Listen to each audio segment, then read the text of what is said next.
Okay, here we go with turn one, and we start with Josh. The first thing Josh is going to do is he's going to search, and he has the pistol, so we put that in Josh's hand. He cannot search again,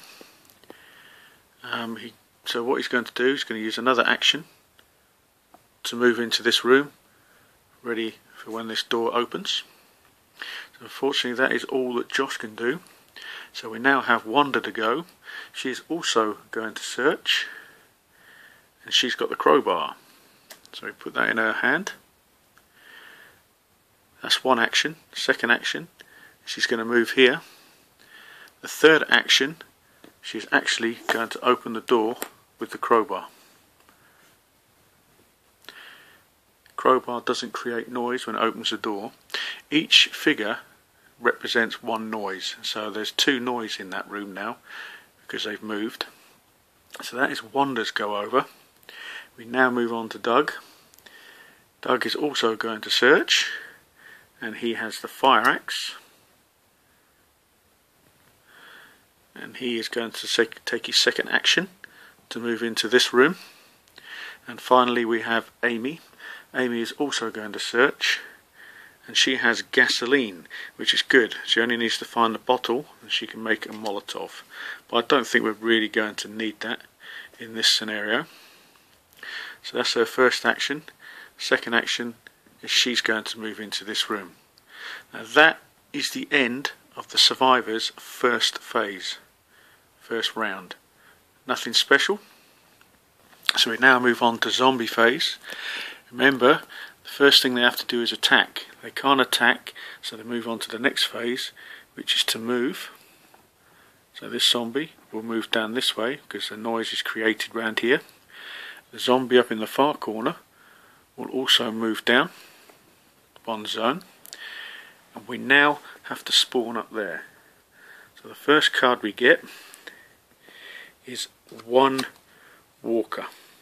This is because they're all in blue on the experience scale. So we now have to get a walker out of the box, and we place him up on the top. That ends the first round. So we now move the counter down to the second survivor. It means Wanda goes first, so we will do that now. Here's Wanda.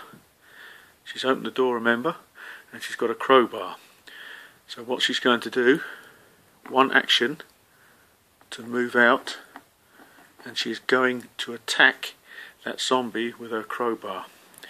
Now the crowbar states you use one dice, and you've got to get a 4 or more. So let's see if she can do it. She has. She's got a 6.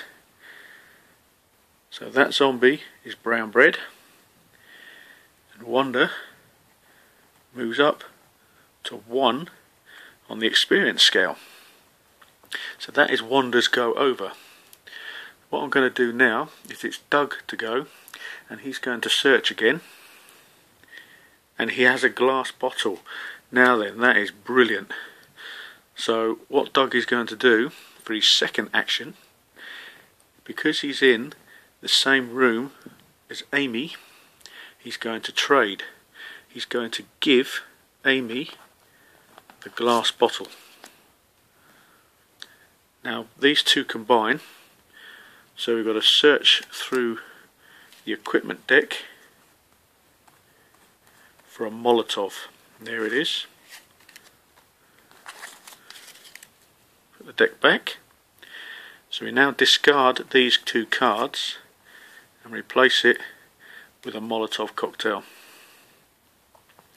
Now that can kill everything in a zone that it's thrown into. So that was Doug's second action. First one was to search, second one was to trade. His third action is he's going to move out as well. We now have Amy. She's going to search because she needs a weapon to shoot with, and she has a machete. So that's good for Amy. So all the weapons they've got at the moment, apart from Josh, is hand-to-hand weapons. So that was her first action. Her second action, she's going to move out. Her third action, she's going to move forward. We now have Josh. He's got his pistol. He's also going to search, and he has a machete. Now, that's good. I'll come to that in a second. That was his first action. His second action is he's going to move here, and his third action is to move forward there with Amy. That ends the survivor's go. We now have zombie phase. They can't attack, so he moves. This one can't attack, so he moves. And we now have to spawn up in the top there. And it says nothing happens. If they're in yellow, all the walkers, which are both of those, would have had to go again. But there's nothing in blue, so they've survived. So that ends the second round. Finish off, we move this down to Doug. Doug goes first next time, and that will be the next video. We will soon start to put sound markers on the board. I haven't done it yet because I haven't really needed to, but we'll probably be doing that in the next video. So as always, thanks for watching, and stay tuned for round 3.